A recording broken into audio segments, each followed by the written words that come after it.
we're gonna do a walkthrough of these tomatoes. Just to give you an update, this is what we started from seed in these jugs. These are hillbilly potato leaf, Cherokee purple, Better Boys, and these are Brandywines. These were started in seeds probably 2 to 3 weeks later than these.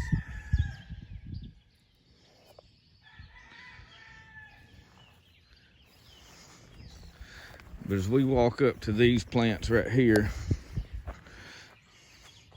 they're already up about waist high.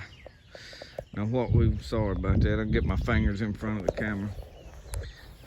We've got cages on here on these first 2 rows. We're gonna cage these other ones.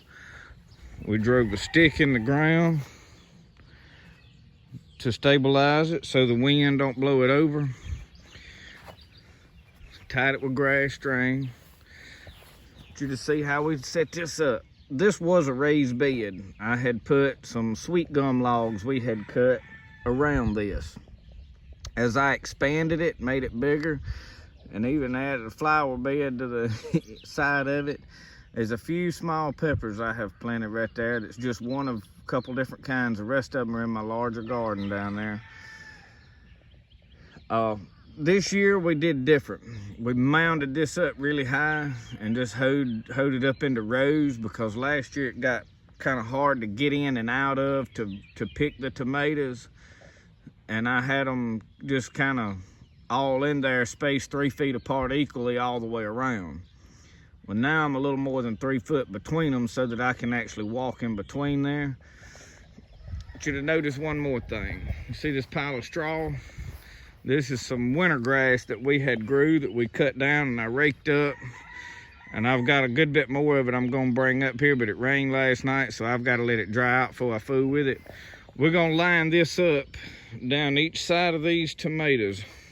And what that's gonna do is gonna insulate the ground on that hill and not allow the sun to dry it out so much during the daytime. Plus, it'll shadow the ground, suppress the weed growth and grass growth. But it's better than putting a plastic barrier down, as in it'll let moisture go through it. And this is because that I do stuff on cheap and I use what I've got available and what I can get my hands on. Now, yes, you can go buy a cloth to roll out to put your tomatoes on that moisture will go through. I didn't want to spend the money on that. I try to do stuff with what I can find. I repurpose, reuse whatever I can do that's free, because that's the way I want to do it.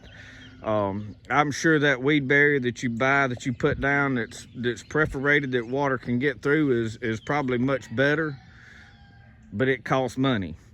So when you're trying to do stuff on a homestead and you're trying to save and not spend no more money than possible, you do it this way.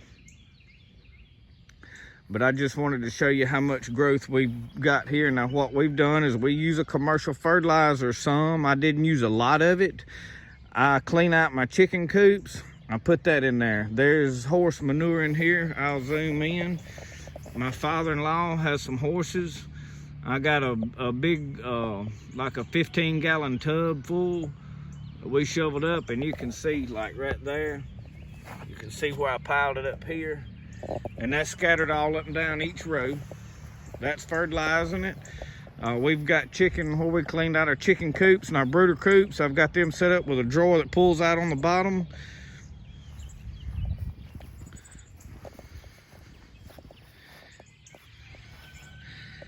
But that's what I sprinkled a little triple 13 on it when I planted them, not a lot. And then I went back, and I tell you what else I did. I took Miracle Grow and I put a spoonful of the Miracle Grow powder. I did not mix it up with water. I put a spoonful between each plant, like there, there, there, there. And these are spaced out approximately 3 foot. And I did not use a tape measure. What I did is I put a foot beside this, and then I took a good step. Not a stretched out long step, just a good step. And that's how I spaced my plants out. it's time to cage and stake this row. That's probably gonna happen today, later on this evening. But I just wanted to give you an update on how fast they were growing and how well they were doing. Everything looks healthy. We've not put any sprays, any chemicals on this yet. We try not to unless we just start getting overrun with bugs. We have a lot of martins. They help keep bugs picked off. We've got a lot of birds. That's why you want to encourage the birds. Now, I will tell you this, eventually, if you're not careful, the birds will start picking your tomatoes once they get on there. Thank you for watching the video. Like it, subscribe, enjoy.